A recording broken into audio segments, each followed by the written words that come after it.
So good morning, everybody. And yesterday we were up to Dravya. We were doing the first Adhyay of Sutra Sthan of Good evening, Charak sir. Samhita, and we had Dirgham Jiviti Adhyay, and we had completed up to Samanya Vishesh Siddhanta, and we were discussing about Dravya. So द्रव्य के बारे में उन्होंने बोला है कि द्रव्य जो है वो 9 है। खादिन्यात्मा मनक कालो दिशाश्च द्रव्य संग्रह। फिर उन्होंने द्रव्यों को डिवाइड किया है कारण द्रव्य और कार्य द्रव्य में। कारण द्रव्य वो द्रव्य हैं जो कार्य द्रव्य की उत्पत्ति करते हैं, जो पांचभौतिक सृष्टि बनाते हैं। वो 5 महाभूत और ये मन काल दिशा आदि 9 द्रव्य जो है ये कारण द्रव्य हैं। और कार्य द्रव्य जो हैं जिनसे हम चिकित्सा करते हैं, जो हम यूज, घट है, पट है, सभी सृष्टि में मिलने वाली जो पांच भौतिक घटक है, जो पांच भौतिक चीजें हैं, वो कार्य द्रव्य में आ जाती हैं। अब कार्य द्रव्य को उन्होंने फिर से डिवाइड किया है 2 पार्ट्स में, चेतन और अचेतन। जैसे चाबी है, स्कूटर है, घट है, पट है, पट मतलब कपड़ा, या फिर कॉट है, पंखा है, ये सब अचेतन द्रव्य है तो ये भी पांचभौतिक, लेकिन ये अचेतन द्रव्य है। जबकि चेतन द्रव्य कौन से? जिनमें लाइफ है, जिनमें लाइफ है वो चेतन द्रव्य है। जैसे अर्थवर्म है, फ्रॉग है, टोड है, बटरफ्लाई है, आप है, मैं हूं, तो ये हम सब चेतन द्रव्य हैं। चेतन द्रव्यों में क्या होता है? चेतन द्रव्यों में चेतना धातु होता है, आत्मा होता है, इंद्रिय होता है और मन होता है। ठीक है, तो मन और इंद्रिय के संबंध से चेतन और अचेतन का विभाजन कर दिया। अचेतन द्रव्यों में आत्मा तो होता है, क्योंकि आत्मा सर्वव्यापी विभु है, लेकिन मन और इंद्रिय नहीं होते, इसीलिए उनकी चेतना जो है वो बाहर नहीं निकल के आती। चेतन को फिर से उन्होंने 2 पार्ट में डिवाइड किया है, एक अंतः चेतन और एक बहिरंतः चेतन। अंतः चेतन को औद्भिद भी कहा जाता है, बहिरंतः चेतन को जांगम द्रव्य भी कहा जाता है, मतलब जांगम और औद्भिद। अंतः चेतन वो द्रव्य हैं जो चेतन तो हैं, चेतन तो हैं, लेकिन उनकी चेतना जो है वो मूव नहीं कर पाते। बेसिकली अंदर ही अंदर उनकी वो ग्रोथ दिखता है, उनमें उनमें ग्रोथ होता है, लेकिन उनमें चेतना की अनुभूति नहीं होती। तो अंतर चेतन मतलब औद्भिद, किंगडम प्लांटे या अलग अलग प्रकार के प्लांट्स, और बहिरंत चेतन मतलब जो दोनों जगह से ग्रो भी होते हैं, रिप्रोड्यूस भी करते हैं, और जिनकी चेतना जो है वो दिख भी सकती है because of locomotion. Basically because of locomotion, एक जगह से दूसरे जगह पर ट्रैवल करने की क्षमता। तो बहिरंत चेतन और अंतः चेतन, अंतः चेतन द्रव्य जो है उनको उन्होंने फिर से 4 पार्ट्स में डिवाइड किया है, वनस्पति, वानस्पत्य, विरुद्ध और औषधि। वनस्पति वो होती है जो 3 महीना 4 महीना, जैसे क्रॉप्स होते हैं, तो 3 महीना 4 महीना उगती है, उसके बाद वो नष्ट हो जाती है। वानस्पत्य वो होता है जिसमें फल लगने तक वो झाड़ रहता है और उसके बाद नष्ट हो जाता है। विरुद्ध उसको कहा गया है, विरुद्ध उसको कहा गया है जो क्रीपर है, फैलने वाला, या एक जगह से दूसरी जगह फैलने वाला जो है, जो ग्रोथ जिसमें एक जगह से दूसरी जगह होती है, क्रीपर। जैसे मनी प्लांट है, जैसे रोज है, रोज इज ऑल्सो अ क्रीपर। तो ये सब चीजें विरुद्ध में आती हैं। और औषधि, औषधि नहीं है यहाँ पर, औषधि है। औषधि वो द्रव्य हैं जो फल आने के बाद भी जिंदा रहते हैं, जैसे आंवला है, आम है, ये सब झाड़ जो हैं ये फल आने के बाद भी जिंदा रहते हैं, जबकि वानस्पत्य जो है वो फल आने के बाद मर जाता है। तो वनस्पति, वानस्पत्य, विरुद्ध और औषधि, ऐसे 4 टाइप्स में इन्होंने अंतः चेतन को डिवाइड किया है, मतलब प्लांट्स को डिवाइड किया है। प्लांट्स को यूजुअली कैसा, मैंगीफेरा, कुकुरबिएसी, डार्विन ने इस तरह डिवाइड किया है, इन्होंने इस तरह डिवाइड किया है। फर्क इतना ही है, ठीक है, नजरिए का फर्क है, बाकी है तो ये किंगडम प्लांटे ही। बहिरक्त चेतन मतलब किंगडम एनिमाली है। अब बहुत से किंगडम एनिमालिए का जो डिस्कवरी है, that was after the discovery of the microscope. इनके टाइम पे माइक्रोस्कोप था ही नहीं, तो माइक्रोस्कोपिक ऑर्गेनिजम्स का यहाँ कोई वर्णन है ही नहीं, या माइक्रोस्कोपिक ऑर्गेनिजम्स का यहाँ कोई रेफरेंस नहीं है। बहिरंतच चेतन में जो दिखने वाले प्राणी जीव जंतु हैं, उन्होंने उनको बहिरंतच चेतन में क्लासिफाई किया है, जिसमें युका, लिका, पिप्पलिका, मूंगी, मतलब हर वो चीज छोटी से छोटी जो आंख को दिखे और जो किंगडम एनिमालिया में हो, भले वो आर्थ्रोपोडा हो या कोई मतलब जीनस कोई भी हो, लेकिन दिखना, द मेन इशू इज दिखना, वो दिखनी चाहिए, बिकॉज इनके पास माइक्रोस्कोप नहीं होता था। तो बहिरंत चेतन को उन्होंने फिर से 4 पार्ट्स में डिवाइड किया है। एक जरायुज, जरायुज मतलब प्लेसेंटल ऑर्गेनिज्म, प्लेसेंटल ऑर्गेनिज्म जिसमें जिसका बर्थ जो है वो बर्थ होता है फीमेल के यूटेरस में से, जिसमें placenta is one of the major factors of growth of the foetus. तो जरायुज, अंडज, अंडज मतलब जो अंडे से पैदा होते हैं, जैसे एवीज और रेप्टिलिया, एवीज और रेप्टिलिया, ये जो दो क्लासेस हैं एनिमेलिया की, ये अंडे से पैदा होते हैं। तो अंडज में वो सांप, उसके बाद मगरमच्छ, छिपकली, ये सब अंडज में आ गए। स्वेदज, स्वेदज में एक्चुअली इन्होंने स्वेदज लिखा है क्योंकि स्वेदज में जो उत्पत्ति होती है, द ग्रोथ और द डेवलपमेंट और the birth of the offspring is in microscopic state, is in microscopic state. तो इसीलिए उनको ऐसा लगा कि स्वेद आदि गंदी जगहों पर जो कीड़े मकोड़े पैदा होते हैं, जहां पर स्वेद है या गंदी जगह है, वहां पर से जो कीड़े मकोड़े पैदा होते हैं वो स्वेद से पैदा होते हैं। तो इसीलिए उन्होंने स्वेद से जन्मा हुआ, स्वेदज, ऐसे उसको नाम दिया। और जो जमीन से बाहर निकलते हैं, इवन फ्रॉग का भी जो टैडपोल होता है, it is a microscopic structure, बहुत माइक्रोस्कोपिक नहीं होता, आंख में दिख जरूर जाता है, लेकिन ये सब चीजें जो है ये पृथ्वी से उत्पन्न होती है। उद्भिज मतलब पृथ्वी से उत्पन्न होने वाली या मिट्टी से उत्पन्न होने वाली चीजें। तो बहिरंतस चेतन मतलब किंगडम एनिमेलिया को उन्होंने जरायुज, अंडज, स्वेदज और उद्भिज। यहाँ प्राउड होने की एक चीज है कि 10 डार्विन के 8-9 हजार साल पहले उन्होंने ये क्लासिफिकेशन किया था, जबकि इसके बाद 9,000 साल तक कोई क्लासिफिकेशन नहीं हुआ। तो this is one of the important classifications of द्रव्य। द्रव्य, आंख बंद करके देखो, द्रव्य, द्रव्य के 2 पार्ट, कार्य द्रव्य, कारण द्रव्य और कार्य द्रव्य। कार्य द्रव्य के फिर से 2 पार्ट, चेतन और अचेतन। अचेतन को छोड़ दिया, चेतन के फिर से 2 पार्ट, अंतःचेतन, बहिश्चेतन। अंतःचेतन में kingdom animalia, sorry kingdom Plantae, और बहिरंतःचेतन में किंगडम एनिमेलिया। अंतःचेतन के फिर से 4 पार्ट, वनस्पति, वानस्पत्य, विरुद्ध और औषधि, औषधि। और बहिरंतःचेतन के 4 पार्ट, जरायुज, अंडज, स्वेदज और उद्भिज। अगर आपको द्रव्य ऐसे चरक में क्वेश्चन आता है, तो you have to write this shloka, खादिन्यात्मा मन कालोदिक च द्रव्य संग्रह, सेन्द्रियम चेतनम द्रव्यम निरेंद्रियम अचेतनम। इतना श्लोक लिख के नीचे अगर आप एक टेबल भी बना दो, या वो जो क्या कहते हैं उसको, फ्लो डायग्राम, फ्लो डायग्राम भी बना दो, तो भी इससे आपको लिखने का जो मतलब you are basically explaining what is there in dravya mentioned in Charak. हर क्वेश्चन को लिखते समय it is very important that if you know the sandarbh, reference, you have to write the reference.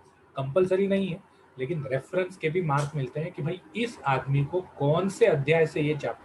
और जब राजेक्ष्मा मतलब शोष निदान वगैरह पूछा जाएगा तो रेफरेंस उसके क्वेश्चन में ही आ जाता है। लेकिन जब द्रव्य वगैरह ऐसी कोई चीजें पूछी जाती हैं, तब आपको, आप अगर रेफरेंस लिखोगे तो आपकी विद्वत्ता जो है वो झलक जाएगी आंसर में। ठीक है, सो दिस इज द्रव्य, द्रव्य के प्रकार। अब नेक्स्ट पार्ट में हम चलते हैं, द्रव्य के बाद कर्म।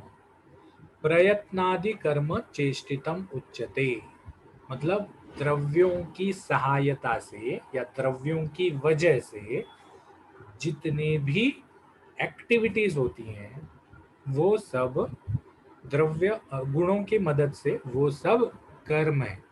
मतलब गुणों की मदद से द्रव्य, because of the guna whatever activities are done by the dravya are known as karma. तो उन्होंने कर्म कौन कौन से बताए? उन्होंने कर्म बताए उत्क्षेपण मतलब ऊपर जाना, अपक्षेपण मतलब नीचे जाना, आकुंचन मतलब अपने साइज से कम हो जाना, जैसे हम स्पंज दबाते हैं तो अपने साइज से कम हो जाता है, या हार्ट जब पंप करता है तो अपने साइज से कम हो जाता है, या मसल जब कॉन्ट्रैक्ट होता है तो अपने साइज से कम हो जाता है। तो आकुंचन, प्रसरण, प्रसरण मतलब अपने साइज से बड़ा हो जाना। जैसे आंखों की पुतली जो है, जब कम रोशनी आती है तो वो अपने साइज से बड़ी हो जाती है, तो प्रसरण। और गमन, गमन मतलब चलना या एक जगह से दूसरी जगह जाना। तो 5 प्रकार के कर्म उन्होंने बताए हैं। कर्म मतलब क्या है? प्रयत्नादि कर्म चेष्टितम उच्यते, गुण के साथ या गुण के वजह से द्रव्य जो प्रयत्नादि कर्म करते हैं, प्रयत्नादि चीजें करते हैं, उनको कर्म कहा जाता है। All the activities which the dravya does with the help of its guna are known as karma. ठीक है, कर्म आयुर्वेद में अलग अलग भी बताए गए हैं। फॉर एग्जाम्पल अगर हम पंचकर्म पे ध्यान देंगे तो पंचकर्म या सर्जरी, सर्जरी पे अगर ध्यान देंगे तो सर्जरी में या पंचकर्म में कर्म के फिर से 3 प्रकार किए हैं। एक होता है पूर्व कर्म, मतलब things to be done before the main procedure. एक होता है पश्चात कर्म, मतलब things to be done after the main procedure. And pradhan karma मतलब द मेन प्रोसीजर। ठीक है, तो जैसे हम पंचकर्म करते हैं तो पंचकर्म में अगर हमको वमन देना है किसी को, तो वमन के पहले हम क्या करते हैं? हम पेशेंट को स्नेहन स्वेदन देते हैं, वो पूर्व कर्म है। ठीक है, वमन इज द प्रधान कर्म। वमन के पहले हम क्या देते हैं? स्नेहन स्वेदन, तो वो पूर्व कर्म है। वमन होने के बाद हम क्या देते हैं? संसर्जन क्रम, संसर्जन क्रम देते हैं। संसर्जन क्रम जो है वो पश्चात कर्म है। अब कर्म करते समय it is very important that दोनों, तीनों कर्म का ध्यान रखा जाए, तीनों कर्म का ध्यान रखा जाए। प्रधान कर्म के इतने ही बाकी 2 भी हैं जो इम्पोर्टेंट है। अगर सिर्फ पूर्व कर्म करेंगे या सिर्फ पश्चात कर्म करेंगे तो कर्म पूरा नहीं होता। अगर बाकी 2 कर्म नहीं करेंगे, मतलब पूर्व कर्म और पश्चात कर्म नहीं करेंगे, सिर्फ प्रधान कर्म ही करेंगे, तब भी उस प्रधान कर्म का इफेक्ट नहीं आता या फिर साइड इफेक्ट आना चालू हो जाता है। तो ये 3 कर्म भी आयुर्वेद ने बताए हैं। इसके बाद आता है सर्जरी के कर्म। सर्जरी में जो अलग अलग प्रकार की सर्जरीज बताई हैं, जो शल्य के अलग अलग भेद, शल्य चिकित्सा के अलग अलग भेद बताए हैं, वो भेदन, लेखन, पूरण, ये सब आपने फर्स्ट ईयर में पढ़ा हुआ है। अष्टांग हृदय में मैंने ही पढ़ा है, लास्ट लास्ट वाले अध्याय में आता है ये। तो भेदन, लेखन, पूरण, सीवन, ताड़न, ये सब जो है ये कर्म है। एक्चुअली जो कर्म शल्य चिकित्सक को पेशेंट पे करने हैं, ये ऐसे देखने को जाएंगे तो ये प्रधान कर्म है। भेदन इज अ प्रधान कर्म, ठीक है, लेखन इज अ प्रधान कर्म, लेकिन इनको भी शल्य कर्म में, शल्य कर्म के जो अलग अलग प्रकार बताए हैं उनमें इनका भी समावेश किया गया है। अब भेदन प्रधान कर्म है मैं बोल रहा हूं तो इसके पूर्व कर्म और पश्चात कर्म क्या है? भेदन मतलब आप किसी चीज को भेद रहे हो, जैसे सुई से पंक्चर करना, तो भेदन का पूर्व कर्म आ जाएगा कि उस एरिया को डिसइंफेक्ट करना। इस पूर्व कर्म, भेदन का पश्चात कर्म आ जाएगा उस एरिया को बैंडेज करना। ठीक है, तो ये अलग अलग 3 प्रकार के कर्म हैं जो आपको आंसर्स में लिखने हैं। एक जो नॉर्मल, जिनको भौतिक कर्म कहते हैं, भौतिक फिजिकल कर्म, वो भौतिक कर्म कौन से हैं? उत्क्षेपण, अपक्षेपण, आकुंचन, प्रसरण और गमन। और दूसरा पार्ट जो है वो पंचकर्म से रिलेटेड है, जिसमें पूर्व कर्म, प्रधान कर्म और पश्चात कर्म आता है। और तीसरा पार्ट जो है वो शल्य कर्म से रिलेटेड है, जिसमें भेदन, लेखन, पूरण, सीवन आदि आते हैं। ठीक है, तो ये कर्म कंप्लीट हो गए। आयुर्वेद ने टोटल 41 टाइप, नहीं ये गुण का होना चाहिए 41। अच्छा, गुण का स्लाइड नहीं है, अगली बार हम करते हैं। गुण वैसे 41 है। ठीक है ये गुण भी आपने पदार्थ विज्ञान में पढ़े हैं, शायद मैं स्लाइड भूल गया डालने के लिए। तो गुण आपने 41 गुण जो है वो पदार्थ विज्ञान में पढ़े हैं, तो उन्हीं गुणों को आपको यहाँ लिखना है। इसके बाद गुण का भी हम लेंगे, अगले इसमें लेंगे, don't worry, I prepare the slide. तो इसके बाद आता है समवाय। समवाय मतलब क्या? समवाय ये एक ऐसा कोरिलेशन है जो इनसेपरेबिलिटी बताता है। मतलब एक चीज को दूसरे चीज से आप अलग नहीं कर सकते। तो जैसे उन्होंने एग्जाम्पल दिया है कि गुण को आप द्रव्य से अलग नहीं कर सकते। मैंने शायद पहले आपको बताया था, नहीं बताया था पता नहीं, लेकिन अगर आप ग्रोसरी के दुकान में गए, हमारे कॉलेज के लेफ्ट साइड में जो अंबिका नगर है वहाँ पर बहुत सारे ग्रोसरी की दुकानें हैं। तो अंबिका में आप कोई ग्रोसरी पे दुकान में गए और वहाँ पर आपने पूछा कि भाई साहब मुझे आधा किलो गुरु गुरु गुरु द्रव्य देना, या आधा किलो गुरु गुण देना, तो वो दे नहीं पाएगा। या आधा किलो मधुर रस देना, तो वो दे नहीं पाएगा। क्यों? क्योंकि ये जो है ये गुण है और इनको द्रव्य से अलग नहीं किया जा सकता। इनको द्रव्य से अलग नहीं किया जा सकता, ये द्रव्य के आश्रयी भाव से रहते हैं। आश्रयी भाव किसी को पता नहीं है?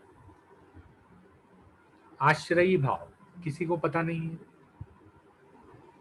ओके, तो आश्रयी भाव मतलब basically inseparable existence. Inseparable existence. मैं 1 किलो चीनी ले आया, उसमें मैं 1 किलो मधुर रस भी ले आया। अब वो मधुर रस उस चीनी में तब तक रहेगा जब तक उस चीनी का एग्जिस्टेंस है। जैसे ही द्रव्य का एग्जिस्टेंस चला जाएगा, वैसे ही गुण का भी एग्जिस्टेंस चला जाएगा। चलो हम एक और इजी एग्जांपल देते हैं। दुग्ध है, दुग्ध मतलब दूध। तो दूध जो है वो मधुर रस वाला है, करेक्ट? तो हम 1 लीटर दूध लाए, इसका मतलब हम 1 लीटर मधुर रस लाए। फिर हमने उसमें क्या किया, 1 चम्मच हमने दही डाल दिया, रात भर रख दिया। दूसरे दिन वो मधुर रस रहता है क्या? भले वो 1 लीटर ही रहे, लेकिन क्या वो मधुर रस रहेगा? नहीं, वो आम्ल रस हो जाएगा। क्यों आम्ल रस हो जाएगा? क्योंकि दूध नष्ट हो गया और अब जो नई चीज बनी है वो दही है, वो दही खट्टा होता है। तो जैसे ही द्रव्य नष्ट हो जाता है या द्रव्य बदल जाता है, वैसे ही उसमें से गुण जो है और उसके जो कर्म जो है वो नष्ट हो जाते हैं या बदल जाते हैं। इसी चीज को समवाय संबंध बोलते हैं। और इसीलिए उन्होंने बोला है कि समवायो अपृथक भावाः भूम्यादीनाम गुणै मतः। मतलब द्रव्य के साथ, भूम्यादि द्रव्य मतलब पृथ्वी आदि द्रव्यों के साथ अपृथक भाव। अपृथक भाव मतलब इनसेपरेबल एग्जिस्टेंस है, आप उसको पृथक या अलग नहीं कर सकते। भूम्यादीनाम अपृथक भावाः गुणै मतः समवायो। अपृथक भाव से रहने वाले जो गुण आदि चीजें हैं वो समवाय संबंध को दर्शाते हैं। ठीक है, तो यत्राश्रिता कर्म गुणा कारणम समवाय यत् तद द्रव्यम। द्रव्य की भी जब परिभाषा उन्होंने की है तो उन्होंने कहा है कि गुण और कर्म को समवाय संबंध से अपने अंदर रखने वाली चीज को द्रव्य कहते हैं। गुण और कर्म को अपने अंदर आश्रय आश्रय देने वाले और समवाय संबंध से रखने वाली चीज को द्रव्य कहते हैं। तो मतलब गुण, द्रव्य और कर्म, ये तीनों चीजें हैं, ये को रिलेटेड। गुण और कर्म द्रव्य के साथ रहते हैं, द्रव्य का कर्म गुण के वजह से होता है, द्रव्यों का गुण कर्म के वजह से समझता है, और अगर द्रव्य नष्ट हो जाए तो गुण और कर्म भी नष्ट हो जाते हैं। समझ में आया? तो जैसे पिक्चर में बहुत बड़े बड़े डायलॉग्स बोलते हैं वैसा है, लेकिन आप ये एग्जाम में लिख सकते हो कि गुण, कर्म, द्रव्य, गुण और कर्म एक साथ रहते हैं समवाय संबंध से। द्रव्यों का गुण कर्म से समझ में आता है, क्योंकि आप शक्कर को बोलोगे भाई बताओ तेरे गुण क्या है, तो शक्कर थोड़ी बताएगा, लेकिन जैसे ही शक्कर आप खाते हो उसके जो भी कर्म समझ में आते हैं उससे उसके गुण समझ में आते हैं।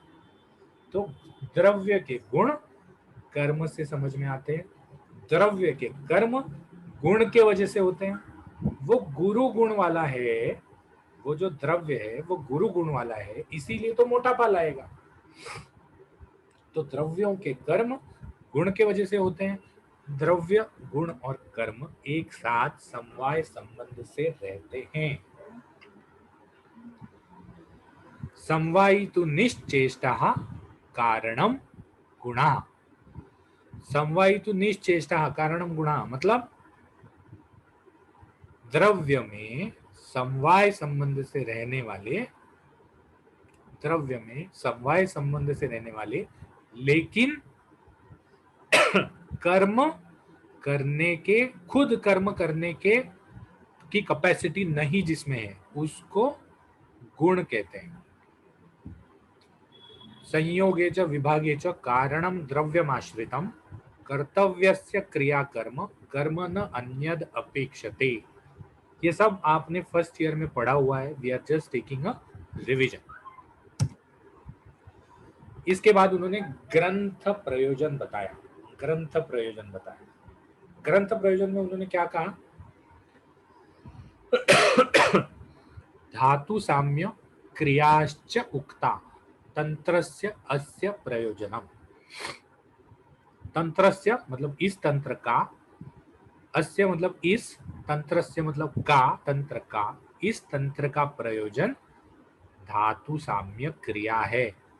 मतलब जिन जो चीजें शरीर में नॉर्मल अवस्था में है या समावस्था में है, बैलेंस में है, उनको बैलेंस में रखना, या अगर वो इम्बैलेंस्ड है तो उनको बैलेंस में करवाना, ये इस पूरे ग्रंथ का प्रयोजन है।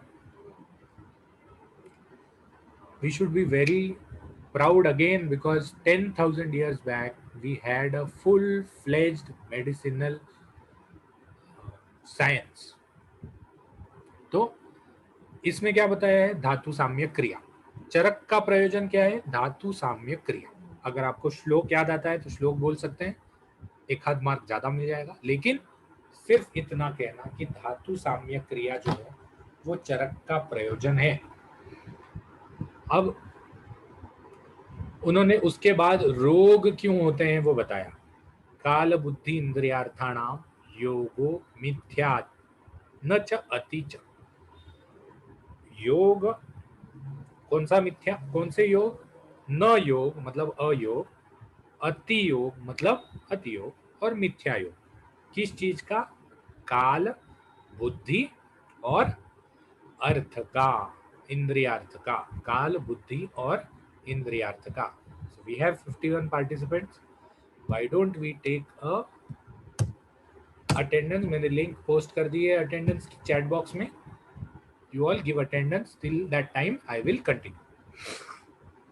तो काल बुद्धि इंद्रियार्थाणाम योगो मिथ्या न चाति च द्वयाश्रयाणाम व्याधिनाम त्रिविधो हेतु संग्रहा।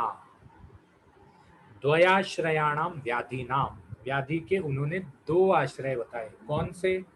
शरीर और मन। एक शरीर और एक मन। द्वयाश्रयाणाम व्याधिनाम त्रिविधो हेतु संग्रहा, ये तीन हेतु हैं। कौन कौन से? मिथ्या योग, अति योग और अयोग। किस किस का? काल, बुद्धि और इंद्रियार्थ का। तो मतलब टोटल कितने हेतु हुए? तीन हेतु के मेन टाइप्स और हर एक के 3 सब टाइप्स। तो काल का मिथ्यायोग, काल का अतियोग, काल का अयोग, ये काल हेतु के 3 टाइप्स हो गए। इंद्रियार्थ का मिथ्यायोग, इंद्रियार्थ का अतियोग, इंद्रियार्थ का अयोग, ये इंद्रियार्थ के सब टाइप्स हो गए। और बुद्धि का अतियोग, बुद्धि का अयोग और बुद्धि का मिथ्यायोग, ये बुद्धि के सब टाइप्स हो गए। तो काल बुद्धि इंद्रियार्थाणाम योगो मिथ्या न चाति च द्वयाश्रयाणाम व्याधिनाम, शरीर और मन 2 आश्रय होते हैं व्याधि के। मतलब या तो शारीरिक व्याधि होती है या तो मानसिक व्याधि होती है। तो द्वयाश्रयाणाम व्याधिनाम त्रिविधो हेतु संग्रह, ये 3 प्रकार के हेतु या 3 प्रकार के निदान, ये 3 प्रकार के कारण हैं सभी व्याधियों के। ठीक है, फिर उन्होंने आत्मा को डिस्क्राइब करना चालू कर दिया। उन्होंने कहा निर्विकारो परस्तु आत्मा सत्वभूत गुणेन्द्रिया चैतन्यम कारणम नित्यो दृष्टा पश्यति ही क्रिया। निर्विकार, निर्विकार मतलब जिसके कोई एट्रीब्यूट्स नहीं है, जिसके कोई गुण नहीं है, जिसके कोई गुण आपके इंद्रियों को समझ में नहीं आएंगे। और इसीलिए आज तक हम आत्मा का एग्जिस्टेंस सिर्फ मानते आए हैं, हम आत्मा को साइंटिफिकली प्रूव नहीं कर पाए। क्यों प्रूव नहीं कर पाए? क्योंकि उसके गुण ही नहीं। जिसके गुण ही नहीं है उसको हम देख समझ कैसे सकते हैं? तो निर्विकार परस्तु आत्मा मतलब परमात्मा, परस्तु आत्मा मतलब परमात्मा, सत्वभूत गुणेन्द्रिया, मन और इंद्रिय के साथ, सत्व मतलब मन, भूत मतलब शरीर, और सत्वभूत गुणेन्द्रिया इंद्रियों के गुण के साथ जिसका संबंध होता है, चैतन्यम कारणम नित्यो, जब तक उसका शरीर से या इन चीजों से संबंध होता है तब तक वो चैतन्य का कारण होता है। दृष्टा पश्यति ही क्रिया मतलब आजू बाजू होने वाली चीजें या सुख और दुख को ये सिर्फ देखने वाला होता है। सुख और दुख की अनुभूति जो है वो सिर्फ आत्मा को होती है। आत्मा कोई खुद विकार या कोई खुद कार्य नहीं करता चेतना के अलावा, चेतना देने के अलावा। एक किंग मिडास था, मिडास नाम का एक राजा था, वो जिसको भी छूता था वो सोने का हो जाता था। याद है, एक बहुत बचपन में हमने कहानी सुनी थी। तो आत्मा वैसे ही है, जिस सत्वभूत और गुणेन्द्रियों को वो छू लेगा उसमें वो चैतन्य निर्माण कर देगा। जैसे ही उसका टच निकल जाता है चैतन्य नष्ट हो जाता है। मुझे पता है ये सब बाबा जी वाले लेक्चर हैं, लेकिन दिन में 3 लेक्चर लेता हूं तो लास्ट लेक्चर में खांसी आने ही लगती है। नेक्स्ट उन्होंने बताए दोष। अब उन्होंने व्याधि बता दी। व्याधि बताने के बाद अब उन्होंने व्याधि के कारण शरीर में बाह्य हेतु बता दिए कि बाहर क्या क्या कारण के वजह से व्याधि उत्पन्न होती है। अब अभ्यंतर में क्या क्या हेतु के वजह से व्याधि उत्पन्न होती है वो बता रहे। तो उन्होंने बताया कि दोष जो है वो 5 है। 5 कौन से दोष है? मैं तो पहली बार देख रहा हूँ। 3 शारीर दोष और 2 मानस दोष। अब शारीर दोष तो सबको पता है, वात पित्त और कफ। मानस दोष कौन से हैं? मानस दोष 2 हैं, मानस गुण 3 है। अगर वो बैलेंस में रहे तो 3 गुण हैं, सत्व रज और तम।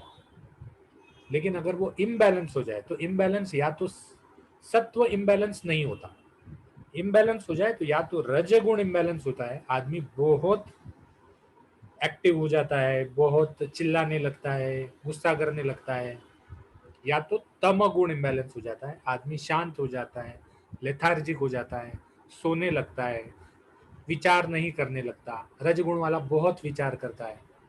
तो शारीर दोष और मानस दोष, तो 3 प्रकार के शारीर दोष उन्होंने बताए और 2 प्रकार के मानस दोष उन्होंने बताए। फिर उन्होंने चिकित्सा बताई। शारीर दोष की जो चिकित्सा है वो 2 प्रकार की है, दैव व्यापाश्रय या युक्ति व्यापाश्रय। दैव व्यापाश्रय चिकित्सा मतलब क्या? शॉर्ट नोट के लिए आ सकता है। दैव व्यापाश्रय चिकित्सा मतलब कि जो रोग भी आपको हो रहे हैं लेकिन जिनका कारण क्लियर नहीं है, तो उन्होंने ये मान लिया ये तो आपके दैव में है, आपके नसीब में है, आपके पुराने जन्म के पाप है, आपका किसी का दिया हुआ श्राप है, तो ये दैव व्यापाश्रय या दैवज व्याधि हो गए। इनकी चिकित्सा जो है वो दैव व्यापाश्रय मतलब बलि, मणि, मंगल, होम, जप, हाथ में धागा बांधना, ये सब चीजों से होती है। तो दैव व्यापाश्रय। युक्ति व्यापाश्रय मतलब कौन से दोष बढ़े हुए हैं, कौन से दोष कम हुए हैं, कौन से जगह पर स्थान संश्रय है, कौन सा गुण बढ़ा हुआ है, कौन सा कर्म बढ़ा हुआ है, पंचभूत पंचमावधूत भौतिक संगठन क्या है व्याधि का, ये सब चेक करना युक्ति व्यापाश्रय है। मैंने लास्ट ईयर भी आपको एक एग्जांपल दिया था एसिडिटी का, मेरा फेवरेट एग्जांपल। तो सर एसिडिटी में जो पेशेंट आता है उसका सर पित्त बढ़ा हुआ होता है, लेकिन वो पित्त जो है, क्या वो पित्त उष्ण तीक्ष्ण गुण से बढ़ा है या क्या वो पित्त द्रव और सर गुण से बढ़ा है, इसके युक्ति से, इसके लॉजिक से ट्रीटमेंट बदल जाती है। ठीक है, अगर लघु और सॉरी द्रव और सर गुण से बढ़ा हुआ पित्त है तो उसमें ऊपर तक डकार आएंगे, जलन होगी ऊपर तक, पित्त अपना उष्ण गुण तीक्ष्ण गुण तो दिखाएगा लेकिन ऊपर तक आएगा। जबकि अगर उष्ण तीक्ष्ण गुण से है तो वो एक ही जगह पर जलन निर्माण करेगा। तो इसीलिए ये युक्ति, ये लॉजिक के हिसाब से आपको ट्रीटमेंट करनी है, इसलिए ये युक्ति व्यापाश्रय चिकित्सा के अंदर आता है। मानस दोष, जो 2 प्रकार के दोष हैं, उनकी ट्रीटमेंट कैसे करें? ज्ञान, विज्ञान, धैर्य, स्मृति और समाधि। ज्ञान, विज्ञान, धैर्य, स्मृति और समाधि, इनसे आप मानस दोषों की चिकित्सा कर सकते हैं। ज्ञान, ज्ञान मतलब किसी चीज, किसी आदमी को बताना कि भाई ये जो चीज है ये आपके लिए ठीक नहीं है। विशेष ज्ञान मतलब आपके लिए क्या ठीक है क्या ठीक नहीं है वो बताना। धैर्य मतलब धीरज रखना, दिस टाइम टू शैल पास, तो धीरज रखना इज धैर्य। स्मृति मतलब याद रखना, मैंने आपको बता दिया, कल आप जाके वापस गुलाब जाम खा रहे हो, आज आपको याद था, आज आपने एक भी गुलाब जाम नहीं खाया, लेकिन कल आप जाके वापस गुलाब जाम खा रहे हो, तो आपको ज्ञान है लेकिन स्मृति नहीं है। और समाधि मतलब हर चीज से मुक्त हो जाना, अपने जो इच्छाएं, उस इच्छाओं से मुक्त हो जाना समाधि है। तो मानस दोष को ठीक करने के लिए इतने इतने चीजें बताई। फिर उन्होंने बताया कौन से गुण कौन से दोषों को पैसिफाई करते हैं। तो ये तो हमने पढ़ा ही था फर्स्ट ईयर में, फर्स्ट अध्याय में, कि वात के कौन से गुण हैं, पित्त के कौन से हैं, कफ के कौन से हैं, तो उनके विपरीत गुण जो है वो उनको पैसिफाई करते हैं। साध्या साध्यत्व, मेरे हिसाब से साध्या साध्यत्व हम अगली बार लेंगे। We stop at this slide. Thank you so much for attending the lecture and sir have a sir very nice hello day. Hello hello sir hello sir ना आवाज नहीं